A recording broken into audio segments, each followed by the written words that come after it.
На денешната 15-та седница на Советот на Општина Кочани беше усвоен предлог планот за запишување на ученици во прва година во општинските средни училишта Љупчо Сантов и Ѓошо Викендиев во учебната 2014-2015 година, како информацијата за активностите на организациите на лица со хендикеп во општината Кочани за минатата и програмата за работа за оваа година.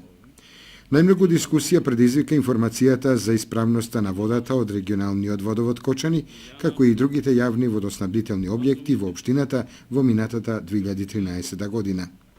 На дневен ред се најде информацијата за пошумување и заштитата од ерозија на подрачјето на општина Кочани, со посебен осврт на акцијата за пошумување Ден на дрвото, спроведена во месец ноември 2013 година,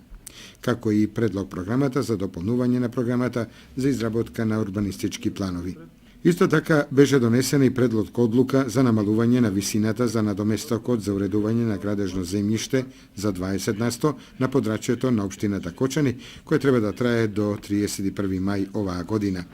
На седницата се расправаше и по информацијата во врска со јавниот градски превоз во градот Кочани, организиран за пробен период од декември и јануари оваа година. А беа донесени и одлуки за донесување на урбанистичко-планска документација за промена на трасата на сообраќајна инфраструктура во повеќе катастарски парцели во катастарска општина Кочани и населените места во општина